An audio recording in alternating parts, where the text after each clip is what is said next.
An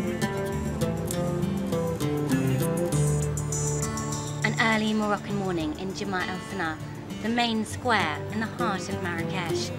It's still quiet.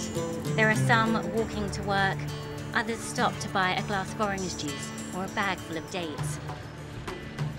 A few tourists are already out exploring. This scene would have not looked too different 1 year ago when, on April 28th, just before midday, there was a loud explosion on the north side of the square. But business goes on. Today could be the start of any other new trading day. Street cleaners are washing down the square after the fun of the previous evening. Behind them is where the cafe stood, the white hoarding decorated in artwork. Well, the white hoarding that you can see behind me is what protects Cafe Jana from sight from the rest of the square. And that's a particularly haunting reminder of what happened last year. But nevertheless, cafes like this are still bustling with tourists.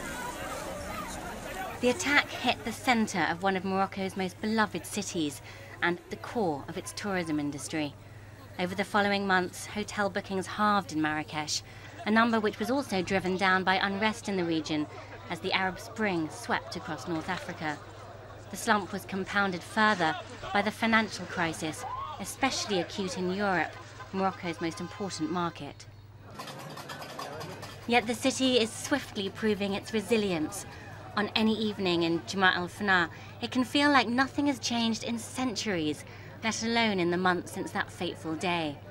Some tourists believe, even in the wake of last year's terrorist attack, that there's no reason to change their travel plans. There's always a place where something happens. I heard about the blast at April the 28th this year, and I was really upset when I heard that, because you don't think that will happen in a place like this. But that doesn't mean that I do not want to come anymore to that nice town here. It has nothing to do with that. Abdelatif Ayat Ben Abdallah runs Marrakech Riads, a collection of traditional boutique hotels located in the Medina, the twisting streets of old Marrakech. It's true that quite a few things have happened.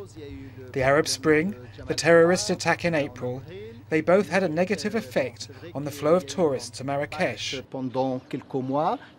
And we did experience some reduction in numbers over a few months.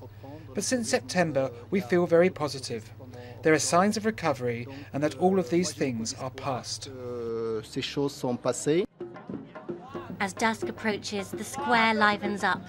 Magicians and snake charmers, musicians and fortune tellers are all here to entertain the visitors and tourists who come to eat, to shop and to mingle.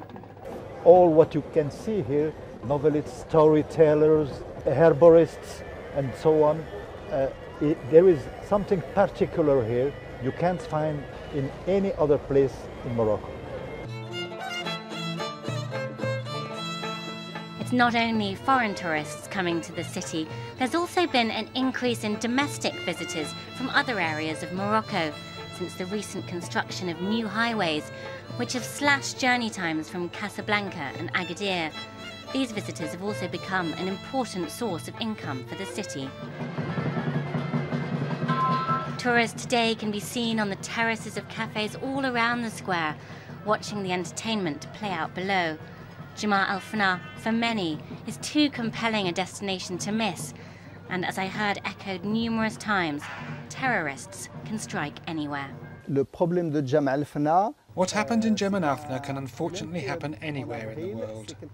Terrorism has become an international scourge, not limited only to Marrakech. Morocco has always been a place of tolerance, where different people, Arabs, Berbers, Muslims, Jews, can live in harmony. We believe that a single fanatic act will not change that. Every day things happen like that, someplace in the world, and if everybody is going to stay home when things like that happen, you have to stay at home. And at home is only at home. It's a pity that happens, but I come back. That's the kind of can-do attitude the country hopes will prevail among potential tourists. Morocco is not leaving it to chance, though. It says it's begun to look beyond its traditional markets. Our aim is to become one of the top 20 best destinations in the whole world. There are some who worry that the pace of change may be too quick for the city to cope. Ayit Ben Abdallah believes for many visitors, their affection for Marrakech is largely down to its authenticity and traditional aesthetic, like the kind seen in its heritage buildings. Over the last 10 years, Marrakech has changed a great deal. And for me as a Moroccan, it may be a bit too quick. But I think the pace of change is slowing now, and development is happening less rapidly.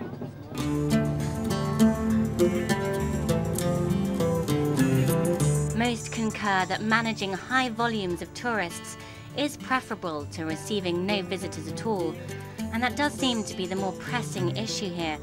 With nearly 10 million visiting Morocco in 2011, up 2 million from the previous year, the terrorist strike seems not to have had a lasting impact on the industry.